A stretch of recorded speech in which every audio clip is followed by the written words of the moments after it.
Ya con nosotros Marcela Pagano, ¿cómo le va? ¿Qué dice? El gusto de tenerla. Buenas tardes. Gracias, Paulino, por el espacio. Faltaba más. Aunque sea breve, usted hizo una ampliación en las denuncias en varias causas, pero usted es una de las que apuntó a Adorni antes que muchos otros. ¿Usted cree que hay plafón para, con la remoción que establece el artículo 101 de la Constitución, juntar las 129 voluntades en la Cámara de Diputados, amén de los 38 senadores? Mira, Paulino, eso es una negociación política que también me parece que proyecta el deseo del gobierno. Yo no me sorprendería de que el gobierno quiera lavarse las manos ahora y sacarse de encima a Adorni por el costo enorme político que le hizo pagar a la gestión y que sea un arreglo con los aliados de siempre, porque vos sabés que hay aliados del peronismo, hay aliados radicales, hay aliados del PRO, que permiten que las leyes que el oficialismo impulsa salgan, por ejemplo, sin discusión y de manera expresa en las comisiones. Entonces, no me sorprendería que esos aliados que antes no estuvieron de acuerdo con una interpelación, con una simple interpelación, ahora sí voten a favor de... en realidad sería un emplazamiento para que las comisiones traten los distintos expedientes que buscan como objetivo la censura, como es la moción de censura, que es la parte técnica, como se denomina la remoción, ¿no?, del jefe de gabinete. O sea, que vos crees que puede ser algo consensuado, que la política le estaría allanando el camino al gobierno a tomar una decisión que el gobierno ya quedó rehén de poder tomar por la defensa encarnizada que hizo el propio presidente de su jefe de gabinete. Yo creo que sí, y me da la sensación de que, bueno, se necesitan 129 votos, vos recién lo explicabas muy bien. Hasta ahora parecía una situación muy difícil de lograr. Yo creo que el camino está dado en la medida de que el gobierno negocie con los aliados. Yo no veo a los aliados cortándose solos porque, y esto lo quiero remarcar, muchos de esos aliados son diputados que responden a gobernadores que están ahorcados en términos fiscales, con lo cual quedan absolutamente dependientes de los giros de naciones. Y eso hizo que durante los últimos meses, casi te diría desde que hubo un recambio en la composición de la Cámara de Diputados, sea palo y zanahoria, es decir, el dinero fresco que necesitas para mantener tus cuentas en línea. Vos sabés que hay gobernadores que tuvieron que desdoblar en 2 pagos los sueldos de la plantilla estatal, o sea, a ese nivel de emergencia están las provincias. Entonces, frente a esta necesidad, hacen que sus diputados voten todo lo que Nación pide. A esos diputados hay que mirar la semana que viene en esta convocatoria que hemos hecho para tratar la moción. Ahora, Marce, ayer dijo Fernando Andrés que estaban desde el PRO evaluando distintos escenarios. ¿Tienen conversaciones con el PRO? ¿Vos creés que pueden llegar en este caso a aplicar o por lo menos a votar a favor de esa moción de censura? Yo esto lo voy a decir... En este caso, a aplicar o por lo menos a votar a favor de esa moción de censura. Yo esto lo voy a decir con absoluto respeto. Yo no sé exactamente qué es el PRO, pero no lo digo peyorativo, lo digo en términos de Cámara de Diputados y de bloque. Se sientan en La Libertad Avanza y los comanda Ritondo y responden también a órdenes políticas de Santilli. Hoy Santilli ocupa un rol preponderante en la gestión de gobierno y Ritondo es el jefe de este bloque. Entonces me parece que a quien hay que preguntarle qué va a pasar es a Ritondo, si hay quizás una libertad, se les ha dado un permiso para que los diputados puedan votar lo que consideren en términos personales o no. Muchos de ellos, me estás hablando de Andrés, entró en una boleta de la ley en términos personales o no. Muchos de ellos, me estás hablando de Andrés, entró en una boleta de La Libertad Avanza. Realmente no sé cómo se van a comportar porque dentro del recinto se comportan como un único bloque con La Libertad Avanza. No lo digo como crítica, es una mera descripción de las últimas votaciones. Entonces, es tan difícil porque, por ejemplo, yo también me pregunto, los diputados que responden a la senadora Bullrich, que ha levantado la vara moral de esta situación, estando dentro del gobierno y siendo la jefa de bloque, correcto, de La Libertad Avanza, ha levantado la vara moral y ha dicho esto hasta acá es un límite, lo digo con mis palabras, pero es lo que ella dijo. Sí, claro, que había no era un error, era una omisión ética lo de Adorni. Claro, pero Paulino, ¿qué van a hacer los diputados que responden a Patricia? Porque ella tiene los propios ahí adentro. Entonces, hablar del PRO me parece que hoy es hablar de algo que es muy difícil de trazar en términos de poroteo. Acá se trata ni más ni menos de 192 voluntades, 194 voluntades que se necesitan que voten en afirmativo. Primero el emplazamiento. Ojo que primero va a comisiones, no entremos en la trampa, ¿eh? Y esa comisión, creo que lo estaba explicando muy bien Maximiliano, esa comisión correcto, está dominada de la llave de apertura y de cierre, La Libertad Avanza. Nosotros lo podemos emplazar. Supongamos que logramos el emplazamiento, que qué significa para todos los que nos están viendo, que se lo obliga al presidente de esa comisión a abrir la llave y a que sienten el traste de los diputados y puedan trabajar, porque realmente no se nos permite trabajar. Bien, estamos ahí, en esa comisión. Esa comisión, ¿vos sabés cómo está conformada? ¿Cuántos miembros tiene? Esa no me acuerdo ahora, pero la mayoría la tiene La Libertad Avanza con los aliados, con lo cual hasta ahora esta comisión ha sido muy difícil que se trabajen, por ejemplo, proyectos alternativos que no sean los del oficialismo. Me pregunto, en esa comisión, que no es en el recinto, donde no van a estar probablemente las luces de las cámaras, ¿qué van a hacer los diputados que responden a Bullrich, los gobernadores que tienen ahí sus votos, por ejemplo, diputados que responden a gobernadores del norte, los diputados del centro, de Santa Fe, de Córdoba? ¿Cuál va a ser el comportamiento? Todos tienen un lugar. Es importante ver eso. ¿Qué va a hacer el radicalismo? Bueno, hay un hecho que alguien que conoce mucho de los andariveles de la justicia me dice, tal vez el gobierno ni siquiera quiera que eso se produzca, que es una de las hipótesis a esta hora, que es que finalmente haya un desplazamiento de una moción de censura por el artículo 101 en las condiciones que Pagano estaba relatando recién y que nosotros contábamos con Maxi Ferrar un poco antes, sino que sea el fiscal Polichita el que le allana el camino llamándole indagatoria, poniéndolo en una situación un poco más compleja. Porque además sería un win-win, sería demostrar que finalmente el hijo, que es el que viaja a la cumbre del Gafi, al que el gobierno le firmó el presidente el decreto para ponerlo en la Corte, pero la Corte no lo aceptó, termina teniendo equidistancia con el gobierno y entonces finalmente avanza en lo que a todas luces es una irregularidad que en el territorio de la justicia eventualmente, por más que lo quieran cuidar, difícilmente lo puedan salvar por completo. En todo caso, matizarán las imputaciones, ¿o no? Está perfecto lo que estás marcando. Yo hoy presenté una ampliación de esa denuncia que está justamente investigando el fiscal.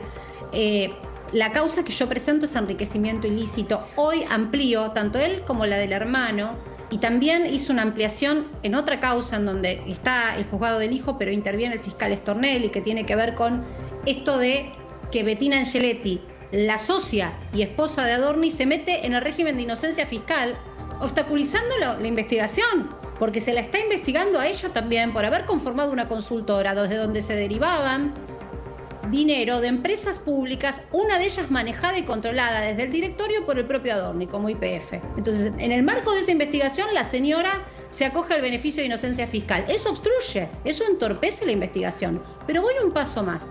En esta misma señal, frente a José del Río, Adorni reconoce que llamó a Tabar, el constructor, pieza clave en esta investigación. Sí.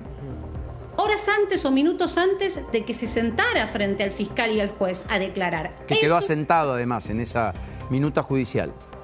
Pero eso es obstaculizar el funcionamiento de la justicia y de la investigación. Yo pedí por esa situación la detención de Adorni, amparándome en la doctrina Irurzon, amparándome en otros hechos que, en otros episodios donde no había un hecho fáctico, pero la mera presunción de la ostentación del poder hizo que un vicepresidente como Amado Vudú fuera detenido hasta tanto se dirimió esa causa. Entonces, acá tenés al jefe de gabinete, que es la máxima autoridad después del presidente y de Karina Milei, llamando a una persona de civil, siendo un civil, con una presunción de amedrentamiento, y lo reconoce frente a cámara. Entonces, ¿qué más podemos esperar?